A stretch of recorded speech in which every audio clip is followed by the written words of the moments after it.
Present day. Do I know you? Tanong niya sa akin na nakapagpasikip ng aking dibdib. Hindi ko napigilan ng paglandas ng luhang kanina pang gustong kumawala sa aking mga mata. Nang ma-realize ko na ang taong mahal ko hindi na ako kilala at maalala. Napabalik ako sa wisyo ng dahil sa tanong niya at pinahid ang luha sa aking pisngi.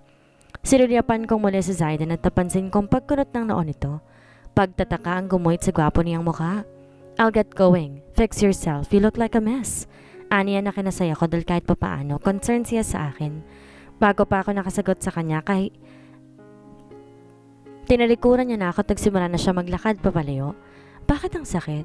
Bakit ang sakit makitang palayo ka sa akin?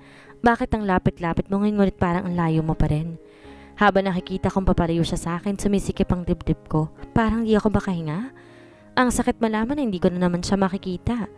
3 linggo na nakakalipas nang muntik na ako mapagsamantalahan. Sinampa namin ang kaso nagtangka sa akin at nagpaalam na madalas siyang ireklamo sa pulisya ng parehong dahilan. Ang dapat sa kanya mabulok sa kulungan upang di niya na magawa sa iba ang ginawa nito sa amin na muntik na niyang mabiktima. Umalis na rin ako doon sa pinagtatrabahuhan ko. Ayaw na ni Kuya magtrabaho kung muli doon at balak maulit pa ang nangyari kamakailan lamang. Sa ngayon nasa bahay lang ako at tinasikaso ang aming mga kapatid. Di na rin ako nakapag-aral muli at tinoon na lamang aking atensyon sa pagtatrabaho para sa mga nakababata naming mga kapatid. Pero eto ko ngayon nakapondo sa bahay. Nakakabagot. Nasanay ang katawan ko sa pagtatrabaho kaya ngayong wala akong trabaho ay parang hinahanap ito ng katawan ko. Kasalukuyan ako naghahanda na ng almusal para sa aming magkakapatid. Sina Ella at Emma nag-aaral pa. Si Kuya naman may stable ng trabaho sa isang company dahil tinuloy niyang pag-aaral noon at nakapagtapos. 5 taon na rin nakakalipas simula na nangyari ang aksidente at 5 taon na nakakalipas nang huli ko siyang nakita. Kaya na makita ko siya nung araw na yon para akong natuod at hindi alam ang gagawin. Gusto ko siyang yakapin na mahigpit at sabihin ang di ko nasabi sa kanya noon. Ngunit papaano ko gagawin yon kung kahit pangalan ko man lang, hindi niya na maalala. Sa sobrang lalim ang iniisip ko, hindi ko na malay na susunog na palang itlog na niluto ko. Kung di pa yata ako sinigawan ni Ella, hindi pa ako mababalik sa wisyo. Ate, ang layo naman nilipad ng isip mo, di mo napansin yung niluluto mo. Sabi niya habang pinagpatuloy ko ang pagluluto. Ella, nakita ko siya. Napatingin sa akin si Ella na may pagtataka sa kanyang mukha. Sino ate? Aniya at sinarado ng gas stove. Tinoon ang kanyang atensyon sa akin. Napalunok naman ako bago ko sabihin ang pangalan niya. Si Zayden. Nakita ko naman ang pag-awang ng mga labi niya at nanlalaki ang mga matang tinitingnan ako nang hindi makapaniwala. OMG! Nakauwi na si Kuya Zayden? Kailan mo siya nakita ate? Sunod-sunod pang tanong nito nang sobrang lapit na sa akin. Sa restaurant na pinagtatrabahuhan ko. Sagot ko. Nakita ko sa mukha ni Ella ang muling pagkagulat. Siya yung sinasabi kong nagpahinto sa babae na nagtangkang sampalin ako. Nakatabi ko rin siya sa bus stop ng ilang araw din yon. Ngunit hindi ko alam na siya pala ang nakatabi ko at nalaman ko lang na makita ko siyang muli sa restaurant. Sabi ko ng tuloy-tuloy, kaya ang kaninang gulat niyang mukha ngayon naiiyak na. Nakita ko mula rito ang pagkinang at pamamasa ng kanyang mga mata, senyales na naiiyak siya. Bakit ngayon mo lang to sinabi ate? Ano nangyari pagkatapos? Tanong nito sa akin. Hindi ko na pinaalam sa inyo dahil masyado na magulang nangyayari noong araw na yon. Ayoko na kayong bigyan pa ng palaisipan. Na kayo kung saad ko, tinitingnan na lamang ang sahig. Pero hindi ko kayang hindi sabihin sa'yo. Kailangan nyo ring malaman. Inangat kong aking mukha at nabigla ako nang yakapin ako na mahigpit ni Ella. Alam niya ang totoong nararamdaman ko. Sila ang karamay ko na napag-alaman ko. Naalis ng Pilipinas si Zayden dahil doon niya na pinagpatuloy ang pag-aaral. Umalis siya dito nang hindi ako nakapagpaalam. Hindi hinayaan ng mga magulang niyang makita ko siya dahil sa akin nila sinisisi ang nangyari kay Zayden. Paano pag nakita kayong muli ate? Tanong nitong nakapagpakaba sa akin. Hindi ko alam. Hindi ko alam kung saan magsisimula. Sabi ko at napansin kong pagbuntong hininga nito. Anong meron? Bakit ang seryoso siyang mag-usap? Sabay naman kaming napalingon sa gawin ng pintuan ni Ella at sumalubong ang nagtatakang mukha ng kuya sa amin. Kailangan malaman ni Kuya Liam na nakauwi na si Zayden dahil kahit di man lang sobrang tagal ng kanilang pagkakaibigan, naging parte din talaga ng buhay namin si Zayden. Tinignan ko si Kuya. Napansin kong biglang pagseryoso ng mukha nito na mapansin ang reaksyon ng mga mukha namin. What's going on? Si Zayden. Kuya, nakabalik na siya. Gaya ni Ella, parehas ang kanilang gulat dahil di naman talaga namin inaakalang uuwi siya. Ang alam ko lang may matinding dahilan kung bakit siya umuwi dito sa Pilipinas. Pagkalipas sa ilang oras, mag-isa na lang ako sa bahay. Nasa school na si Emma at Ella. Si Kuya naman kakalis lang para magtrabaho. Naglinis na ako ng bahay at nagugas na rin ng pinagkainan. Pagkatapos ko magawa ang mga gawaing bahay, pumasok na ako ng kwarto at isasara na sana ang pinto na marinig kong isang sigaw mula sa labas. Liam! Eleanor! Dinig kong sigaw ng tao sa labas. Dali-dali naman akong pumunta sa bintana upang silipin ang taong nasa labas at tumakilala ko kung sino ito. Pumunta agad ako sa pintuan at lumabas. Ang disenyo ng gate namin makikita mong taong nasa labas dahil rehas-rehas ito. Pagkabukas ko ng gate, sinalubong ako ng yakap ni Nanay Helen na hindi ko na ipinagtaka dahil alam kong nabalitaan na niyang nangyari sa aking pinagtatrabahuhan ko. Si Nanay Helen ay ang unang nakilala namin dito sa Santa Cruz noong bagong lipat pa lamang kami. Itinuturing niya kaming parang pamilya niya dahil wala siyang sariling pamilya. Pumasok muna kami sa loob ng bahay upang makapagpahinga si Nanay Helen at may kuha ko siya na maiinom. Pagkatapos kung maihanda ang merienda ni Nanay Helen, dumiretso na ako sa sala. Naku, nagabala ka pa, iha. Busog pa naman ako, ngunit salamat pa rin. Nakangiting saad ni Nanay. Nganitian ko lamang ito. Iha, nabalitaan ko ang nangyari sa iyo. Okay ka na ba? Tanong ni Nanay Helen at tiningnan niya ako na may pag-aalala sa kanyang mukha. Opo, Nay. Kayo po. Kamusta na po kayo? Nakangiting tanong ko na ikinangiti rin ni Nanay Helen. Okay naman ako, iha. Nagtatrabaho ko bilang tagakuha ng order sa kantin ng isang kumpanya. Mabuti naman po kung ganon, pero kailangan niyo pong alagaan ang sarili ninyo at ingatan po ang kalusugan ninyo, lalo na't matanda na po kayo. Sabi ko sa nag-aalalang tono. Hindi naman mabigat ang aking trabaho doon, iha, dahil tagakuha lang ako ng order at ipapasa sa nagluluto kaya wag ka na mag-alala. Salamat naman po kung ganon. Nakahinga ako na maluwag dahil sa sinabi nito. Sa katunayan kaya ako nandito upang ipaalam sa iyo na kakailanganin ko na makakasama dahil umalis na ang kasama ko noon at kailangan ko ng bagong makakasama. Hindi namin makakain dalawa ng aking kasama ang gawain dahil maraming nagtatrabaho at maraming kumakain doon araw-araw. Siguro po, tatanungin ko po muna si Kuya tungkol po sa trabahong inaalok ninyo. Malungkot akong tumingin kay Nanay Helen. Alam niyo naman po si Kuya, sobrang overprotective lalo na po ngayon dahil munti ka na po may mangyaring masama sa akin. Patuloy ko na ikinatango ni Nanay Helen. Naiintindihan ko, iha, kahit ako man. Ngunit nasisiguro ko sa iyong walang mangyayari sa iyo doon dahil una nasa loob tayo ng counter at sila lamang ang pipilit mag-o-order na makakain nila sa atin sa may receiving area. Mahabang paliwanag ni Nanay Helen. Saan nga po pala kayo nagtatrabaho, Nay? Sa Galvez Company, iha. Aniya, na ikinatigil ko. Sa company ng mga Galvez po? Ulit kong tanong dahil baka namali lang ako ng dinig. Oo, iha. Sa kantin nila ako nagtatrabaho. Kilala niyo po ba kung sinong kasalukuyang nagpapatakbo sa kumpanya? Nagbabaka sakaling tanong ko. Napakunot naman ang noon ni Nanay Helen. Pinipilit aralahanin ang pangalan ng tinutukoy ko. Sa pagkakaalala ko, Sir Zaidan ang tawag nila. Natigilan ako at bahagyang namawis ang aking kamay. Tama. Naalala ko na, iha. Sir Zaidan Van Galvez. Siya na mamahala ngayon sa kumpanya dahil sa kanya ito pinasa ng kanyang ama. Nakangiting saad ni Nanay Helen. Ngunit ako hindi man lang magawang ngumiti dahil sa nalaman ko. Kailan po ako pa pwede magsimula? Kuya, payagan mo na ako magtrabaho. Pangulit ko. Hindi ka magtatrabaho, Eleanor. Pansin kong naiinis na si Kuya kaya lalo ko siyang iinisin. Kuya, pwede ba? Matanda na ako. Kaya ko ng protekta na sarili ko, hindi na ako bata.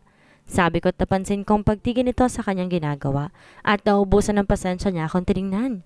Habang dalawa kong mga kapatid ay pawang nakatingin lamang at walang balak pigilan kami sa pagsisigawan namin. Sige, papayag ako basta't bigyan mo lang ako ng magandang dahilan. Aniya na kinatigil ko.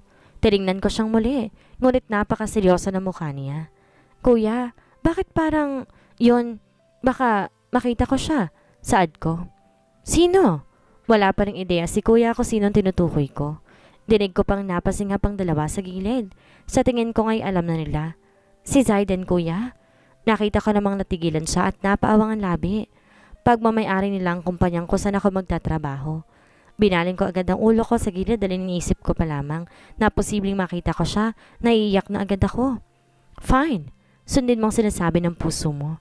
Pero kung makita mong di na talaga pwede, tumigil ka na. Napatingin naman kaagad ako kay kuya. Sa gulat na pumayag naman kaagad siya. And just please, take care of yourself. Ayoko may mangyayaring masama sa'yo. Napayakap ako kay kuya sa sobrang saya at naramdaman ko rin ang yakap ng dalawa ko pang kapatid. This is it, Zayden. Hindi mo na ako maalala at makikilala. Pues, ngayon, ako naman ang gagawa ng paraan para maalala at makilala mo kong muli. At baka sakaling mahalin mo ulit ako. Pero yun ang akala ko. Kala ko madali lang eh. Kala ko okay lang. Pero bakit parang ang layo mo nang abutin ngayon? Dati naman wala kang ibang ginawa kundi ang pasayahin ng puso ko. Pero ngayon wala kang ibang ginawa kundi ang sakta ng puso ko. Kahit di mo naman sinasadya. Itong puso ko na ikaw lang nagpapasaya. Ngunit ikaw rin ang sanhi ng kalungkutan nito. Akala ko wala nang ibang masasakit pa nung mawala ka. Ngunit mas masakit pa rin bumalik ka na nga. Pero sa piling naman ng iba. Nagising ako. Hindi sa tunog ng alarm clock dahil wala naman kami noon. Nagising ako sa mga puso nag-aaway sa itas ng bubong namin. Dapat pa nga ako magpasalamat sa kanila dahil sa away nila ay nagising ako ng maaga. Sinulyapan ko naman ang cellphone ko sa gilid ng unan ko. 5:00 na ng umaga. Tumayo na ako sa kama at sinimulan ng ayusin ang kumot ko. Pagkatapos kong ayusin ang pinaghian ko, lumabas na ako ng kwarto at sinilip ang aking mga kapatid sa kwarto nila. Nakita ko naman tulog na tulog pa sila. Mamaya ko na lang sila gigisingin kung nakahanda na ang almusal. Pagkababa ko ng hagdan, pinagmasdan ko naman ang kabuuan ng bahay na tinitirhan namin. Dito kami pinatuloy ng kapatid ni Mama na kailan lang din namin nakilala. Kaya kami dito lumipat, nalaman din namin may iba ng asawa si Mama at itong bahay na itong tinitirhan nila dati ng bago niyang asawa. At ngayon umalis na sila dito, lumipat na ibang bansa. Nalaman ng aming tiyahin ang kalagayan namin, kaya niya kami pinatira dito sa bahay at di na kami tumanggi pa dahil kailangan din namin ng bagong malilipatan. Pagmamay-ari ng pamilya ni Mama ang bahay na ito, kaya hindi na namin kailangan magbayad dahil magkapamilya naman daw kami. May 4 na kwarto, may kalakihang sala, kusina at 2 CR. Dumiretso ako ng kusina at nag-toothbrush bago ko sinimulan ng pagluluto. Pagkatapos kong maisalang lahat sa mesa, ang aming agahan, lumabas ako ng kusina para gisingin ang 2 kong kapatid. Napadaan ako ng CR at narinig kong pagdali ng tubig mula sa gripo, senyales sa may tao sa loob, si Kuya Liam. Pagkapasok ko sa kwarto nila Ella at Emma, ay marahan kong ginising si Ella at nagising naman ito kalaunan. Pagising na lang din si Emma, nakanda na agahan sa lamesa. Mag-almusal na muna kayo. Saad ko. Opo ate, tugon ni Ella habang nagkukusot pa ng mga mata. Halatang antok pa. Pumunta naman agad ako sa kwarto at tinihanda ang susuotin ko sa trabaho. Tuloy na talaga ang pagtatrabaho ko sa kumpanya ni Zayden. Pinayagan na ako ni Kuya. Alam ko hindi ko siya makikita sa aking trabaho dahil CEO siya ng kumpanya at alam ko rin hindi siya mapapadpad sa kantin ng mga nagtatrabaho sa kanila. Pero magbabaka sakali pa rin ako, baka makita ko siyang muli doon. Pagkatapos kong ihanda ang aking susuotin, pumunta na ako ng kusina. Sinabayan ang mga kapatid ko sa pag-aalmusal. Nakita ko rin na nandoon na si Kuya. Pagkaupo ko, sinilubong agad ako ni Kuya ng tanong na ikinatigil naman ng dalawa sa pagkain. Tutuloy ka pa rin ba sa trabaho? Sinilyapan ko naman si Kuya at nakita na seryoso niya akong tinignan. Opo Kuya, tugon ko. Kung makita mong hindi na kaya at di na pwedeng huminto ka na. Talo ka, dahil hindi ka na ngayon niya kilala at maalala, sabi ni Kuya. Nanlabo ang aking paningin sa nagbabadyang luha, kaya iniwas kong aking tingin sa kanya. Alam ko na sinabi niya sa'yong wag mo siyang susukuan, pero kung makitang mamasaya na siya, kailangan mo respetuhin yon. Aniya, parang kutsilo mga salita nitong tumatarak sa aking puso. Ang sakit isiping may mahal na siyang iba, ngunit mas masakit isiping dahil doon kailangan ko na siyang bitawan. Hindi na lang ako umimik at pinagpatuloy na lamang ang pagkain.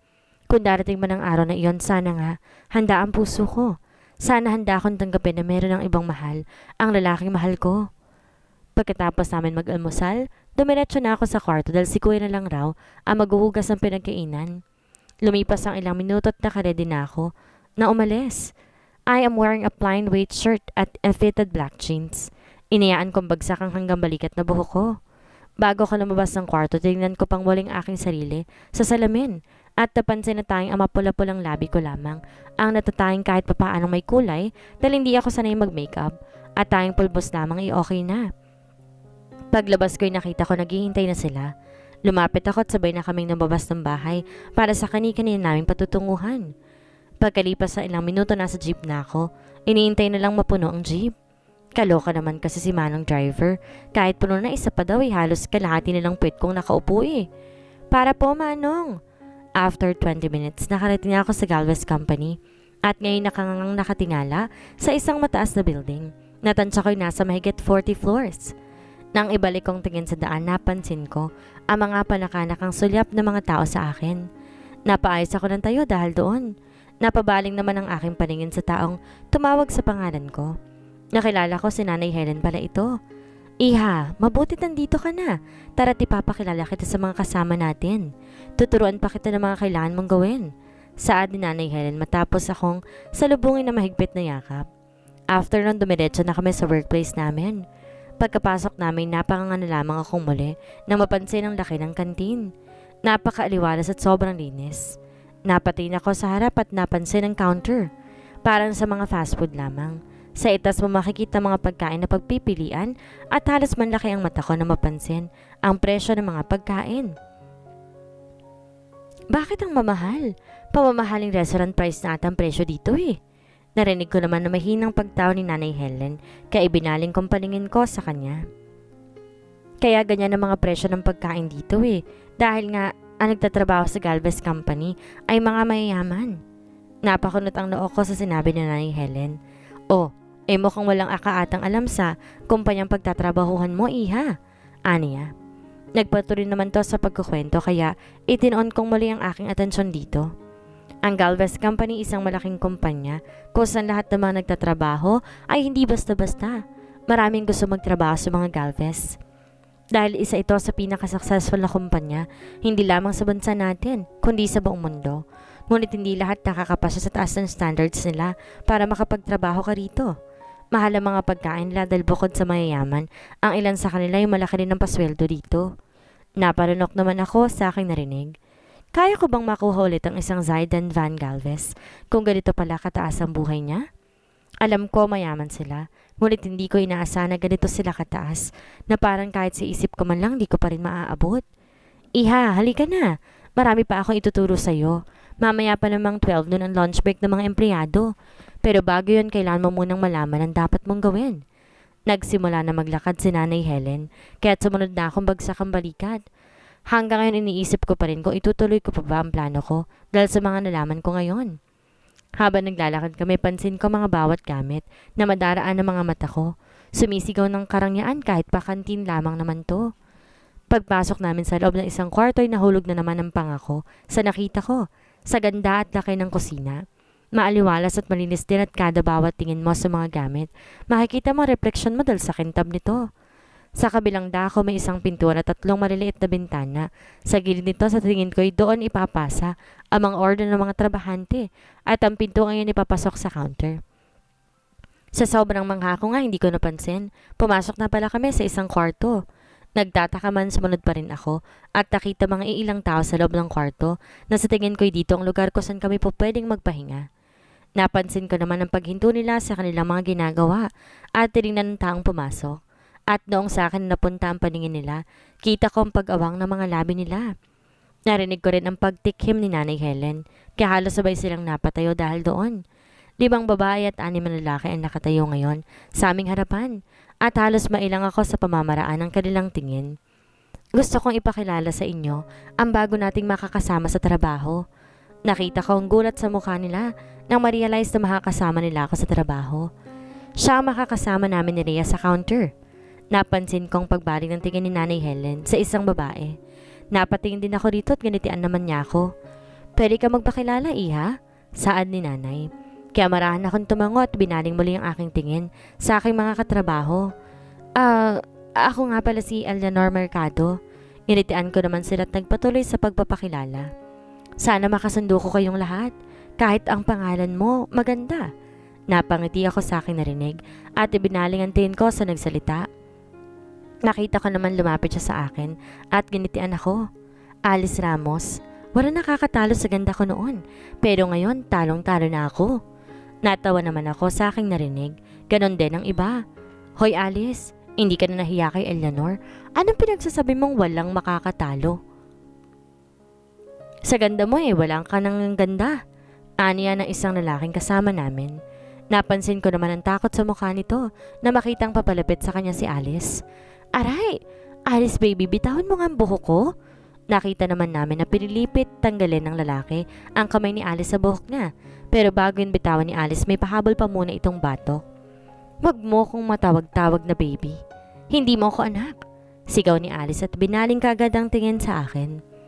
Pasensya ka na Eleanor, ang tabil kasi ng dila Nahihiyang sambit ni Alice na ikinangiti ko.